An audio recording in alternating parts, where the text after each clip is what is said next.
She was hungry, poor, and had nowhere safe to sleep. He was wealthy, powerful, and had everything money could buy. But when his car broke down in the middle of a deserted road, she did something no one expected.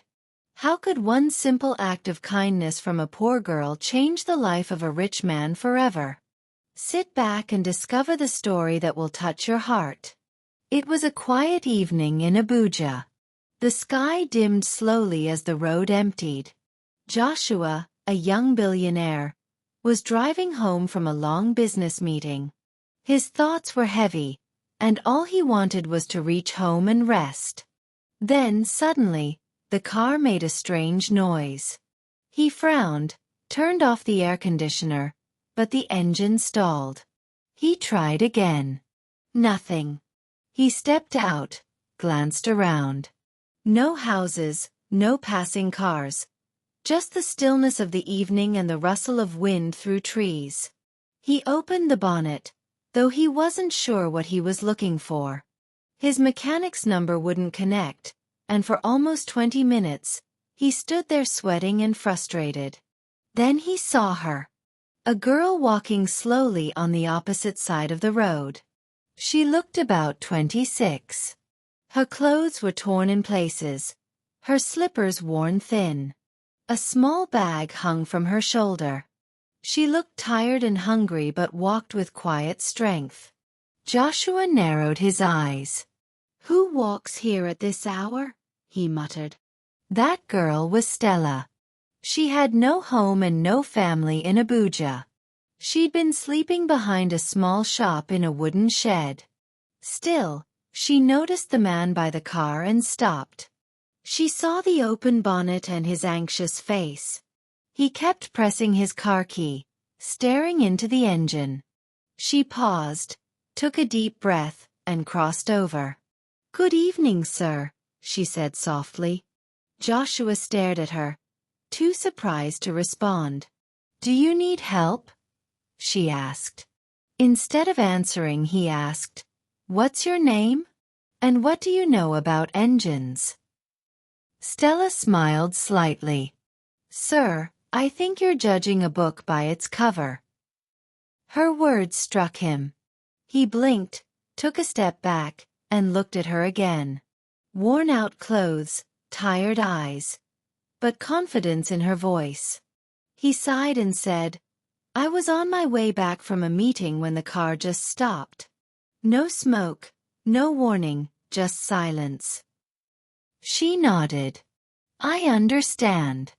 My name is Stella." "I'm Joshua," he replied, stepping aside. "Go ahead. Let's see what you can find." She leaned in, checked the engine, and after a moment spotted something. A loose wire. It was small but enough to stop the engine from starting. Carefully, she fixed it back in place. "Try it now," she said. "Are you sure?" She nodded. "Yes, sir." Joshua got into the car, turned the key, and it roared back to life. He jumped out, stunned. "You fixed it." "It was just a loose wire," she said with a small smile. He looked at her in disbelief. A girl who looked like she didn't have a single coin had fixed his luxurious car. He reached into his car, pulled out some money, and held it toward her. "Please take this." Stella took a step back. "No, sir. I helped because I could. Kindness isn't something we sell." Joshua was speechless. He had known many people, rich, educated, influential, but very few who would help without asking for anything. This girl was different. Her words echoed in his mind. Kindness isn't meant to be sold. He reached into his wallet and handed her a white card. "Come to Joshua Petroleum Limited tomorrow morning. Ask for me. My name is Joshua. The address is on the card." Her hand trembled slightly as she took it. She didn't speak, just nodded. "Don't worry," he said. "Just come." Stella looked at the card, then tucked it carefully into her small bag. "Thank you, sir," she said. Joshua returned to his car. As he drove off, he kept glancing into the mirror. He didn't know why, but his heart told him this wasn't the last time he'd see her. That night, Stella sat alone on the cold wooden floor of her makeshift shelter. The wind blew softly. She opened her bag and took out the card, reading the name again, Josh Wick Petroleum Limited. She sighed and reached into her sack, pulling out the only food she had left, half a loaf of dry bread. No butter. No tea. Just dry bread and water. She took a bite and sat in silence. Work at the construction site where she'd been helping as a laborer had stopped. The site manager had said the building materials hadn't arrived. No work meant no pay. She looked down at the bread, then back at the card. A quiet thought slipped into her mind. If I had taken that money, I could have eaten tonight. But she shook her head. No. If I'd taken it, my help would have felt like a transaction. She closed her eyes for a moment, then opened them and stared at the card. Something inside whispered, "Go. You have nothing to lose." She placed the card back into her bag. "I'll go," she said softly. The next morning, Stella woke early. After washing up, she made her way to the address. She stood outside the large building, gripping the card in her hand. The building was modern, clean, and intimidating. She took a deep breath and approached the gate. 2 security guards were there. As soon as they saw her slippers and faded dress, they started laughing. "Madam, are you lost?" one asked. "This is not a place for beggars." She held up the card quickly. "I came to see Mr. Joshua." The second guard laughed louder. "Joshua? Our boss? How?" "I met him yesterday," she said, her voice shaking. "He gave me this." But they didn't believe her. People passing by started to stare. Her heart pounded, her face flushed, but she stood her ground. Up on the 3rd floor, Joshua was by the window in a meeting. His eyes drifted toward the gate. He looked again, then shouted, "That's her." Without a word, he ran out. He didn't wait for the elevator. He flew down the stairs. At the gate, the guards were still mocking her when the office doors burst open. "Let her in," Joshua called. The guards froze. "This girl?" one stammered. "She's my guest," Joshua said firmly. "Let her in." The guards froze. "This girl?" one stammered. "She's my guest," Joshua said firmly. "Let her in." They opened the gate at once, apologizing. "We didn't know, sir." He ignored them and turned to Stella. "Why didn't you call me?" "I don't have a phone," she said quietly. He nodded. "Come with me." She followed him. Inside, the building felt unreal. The floor sparkled, the glass doors moved on their own, and people in suits greeted Joshua with deep respect. She held her small bag tightly, feeling small and nervous. Joshua glanced back at her and smiled. "Don't worry," he said. "You're safe here."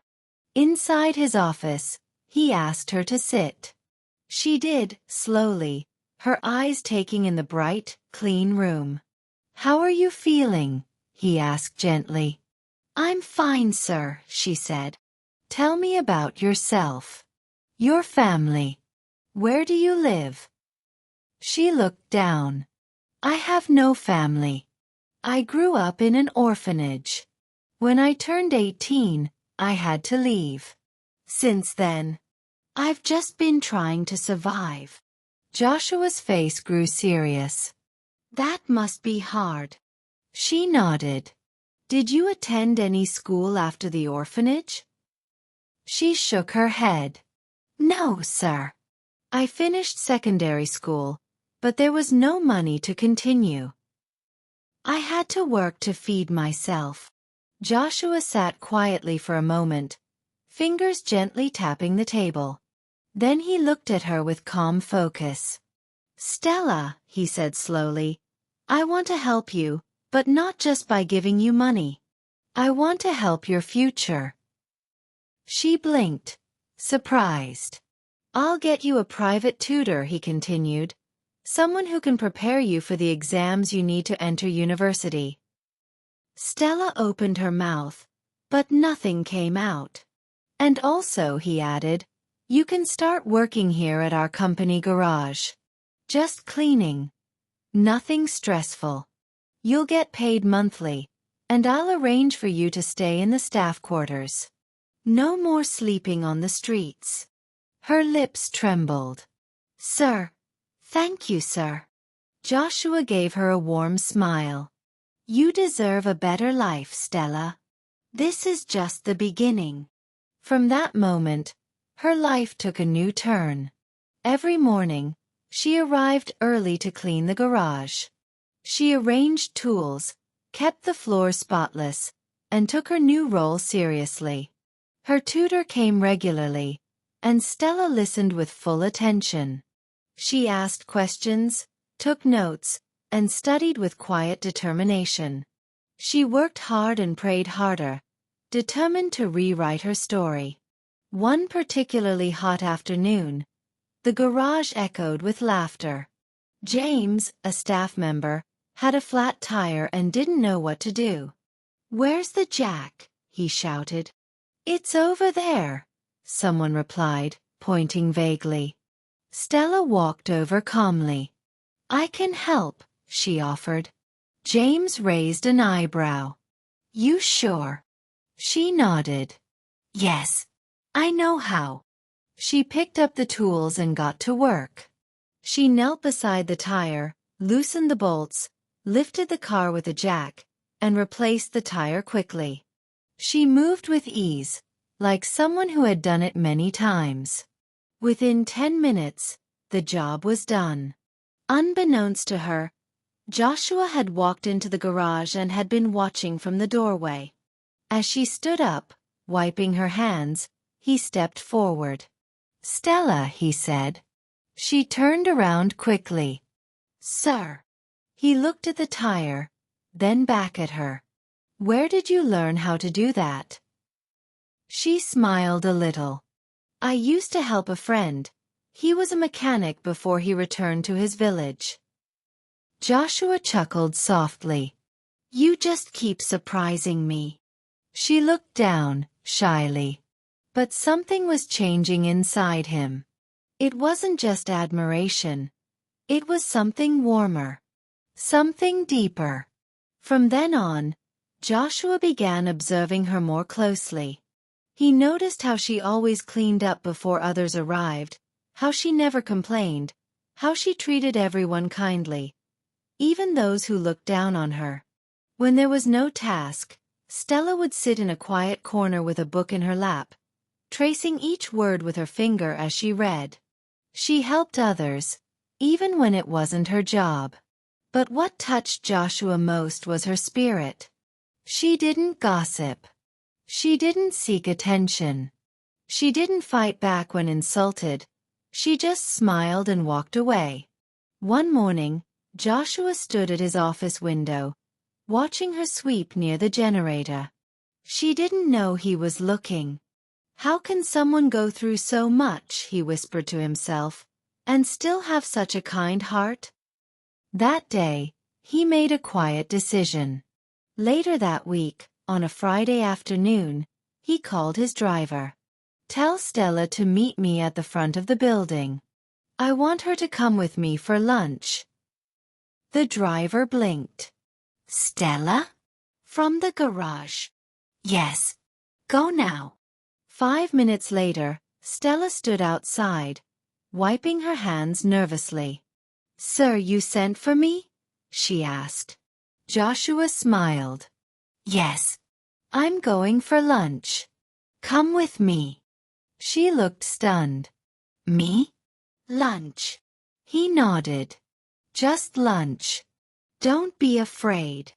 She nodded slowly and followed him into the car. The restaurant was quiet and elegant. Soft music played in the background. Stella looked around, uncertain, clearly out of place.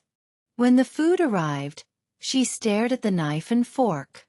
Joshua noticed. Would you like me to show you how to use them?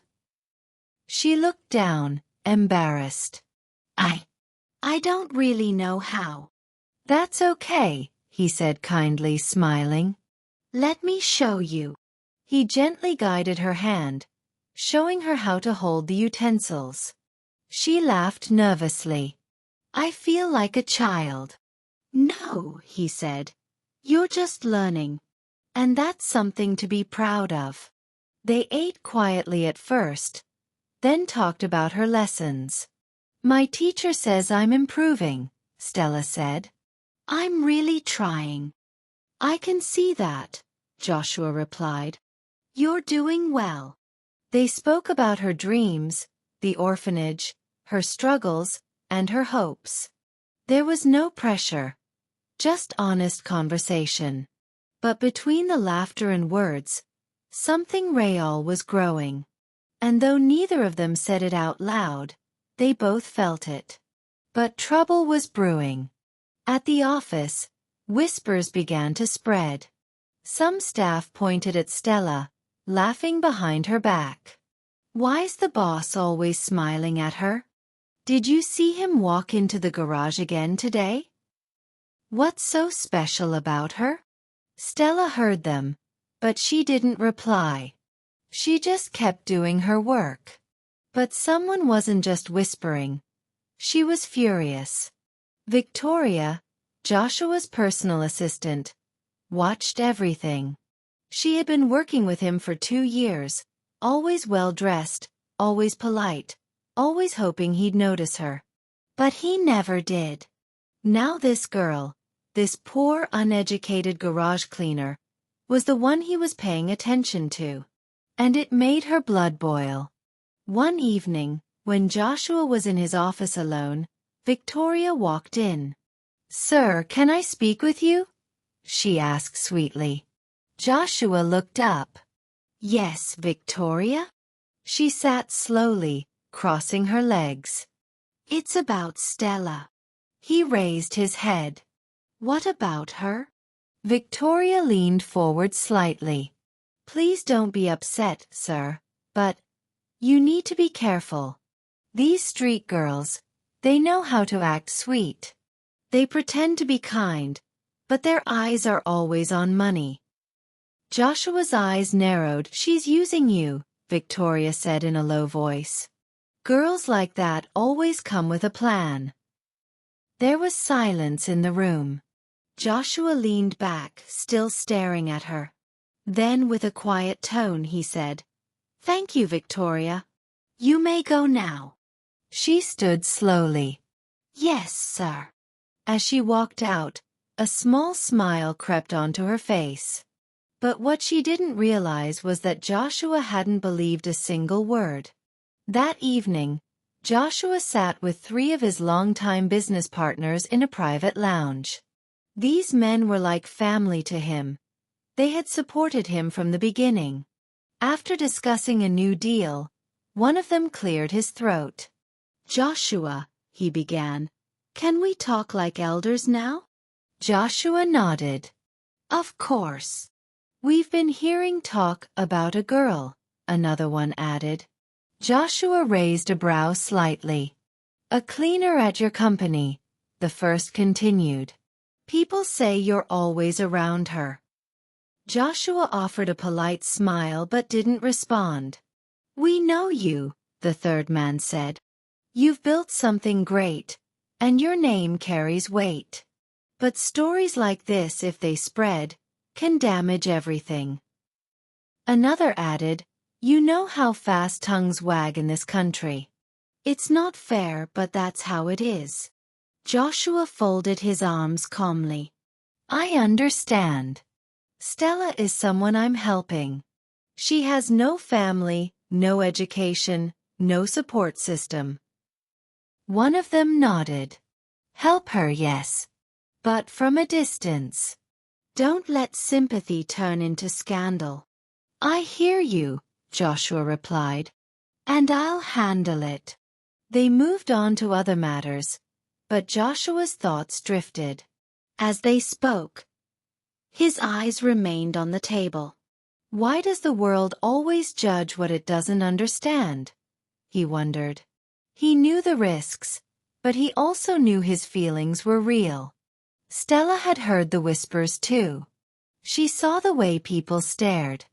Some muttered insults as she walked by. She wants to trap the boss, they sneered. Every day at work became harder. At night, in her small corner of the staff quarters, she tried to stay strong. Her hands shook as she stared at her lesson books. Those pages had given her hope, but now, it felt like even hope wasn't enough. I didn't come here for this, she whispered.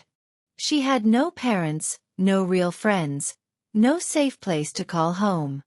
And now, everyone looked at her like she had taken something she didn't deserve. That night, while the others slept, she quietly folded her clothes into her bag. She placed her books carefully on top, zipped it, and looked around her little space one last time. Then, without a word to anyone, she walked out into the dark night. She didn't know where she was going. She just knew she couldn't stay. The next morning, Joshua arrived at the garage with a smile, eager to ask Stella how her lessons were going. But she wasn't there. Have you seen Stella today? He asked one of the cleaners. The man shook his head. No, sir. Joshua went to her room. It was empty, neatly arranged. Her bag was gone. A sudden ache hit his chest. He called her phone. It was switched off. He called again. Still nothing. He drove back to the street where he first saw her, parked his car, and waited. Morning, evening, night. Day after day, he returned, watching, hoping she would walk by. But she never came. He asked passers-by if they had seen her. He described her. Most just shook their heads. Some walked away. The phone he had given her remained off. He couldn't sleep well. He missed her laugh. He missed her voice. But more than anything, he missed the peace her presence brought. 3 long weeks passed. Joshua kept asking around. No one knew anything. Then, one Tuesday morning, as he stood near the company car park, a company driver approached him quietly. Good morning, sir, the driver said. Joshua nodded. Morning. The driver looked around and lowered his voice. Sir, I saw that girl. The one they used to call Stella. Joshua's eyes widened. Where? Yesterday, around 5 p.m. I saw her at a construction site in a remote part of the city. I was driving by. She was working, carrying blocks. You're sure it was her? I'm very sure, sir. I even slowed down. It was her. Joshua didn't hesitate. He handed the driver his keys. Take me there. Now. The ride felt endless.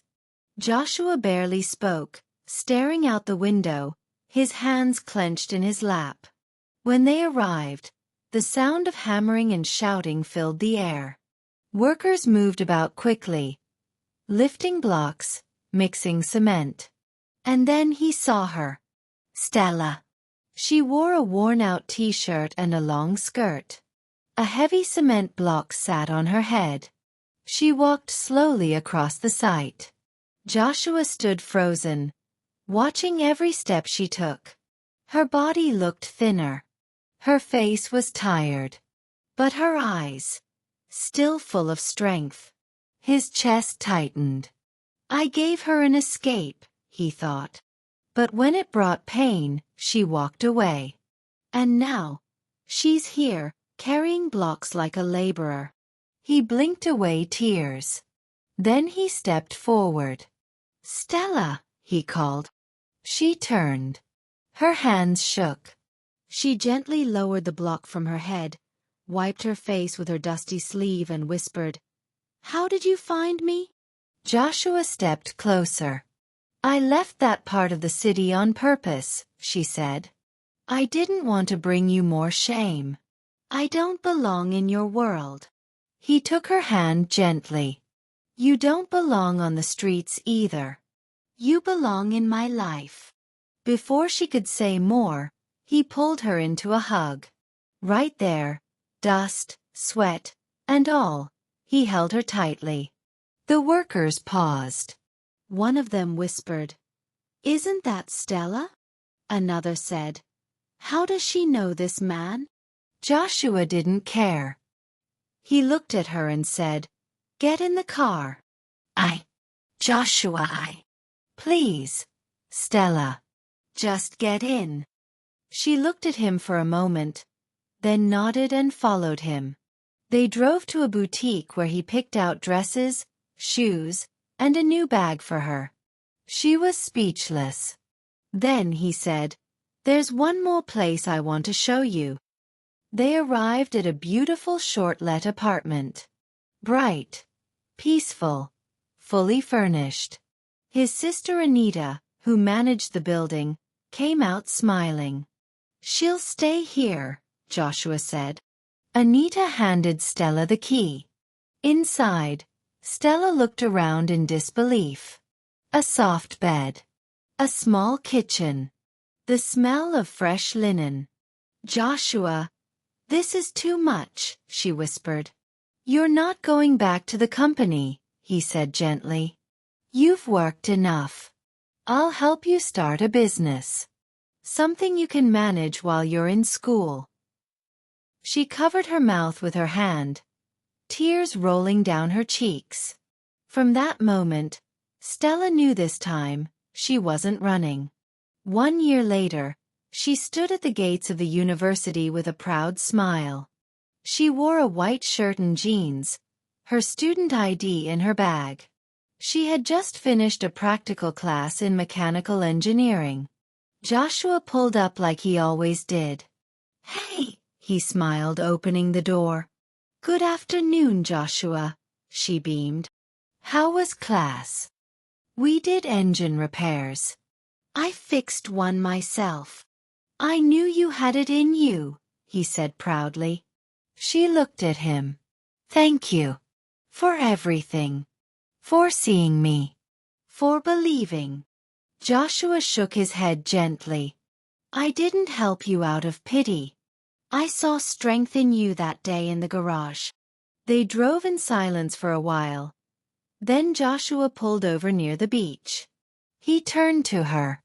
"Stella, this past year has been the best of my life. I want to build more than your future. I want to build a life with you." Tears filled her eyes again. She nodded.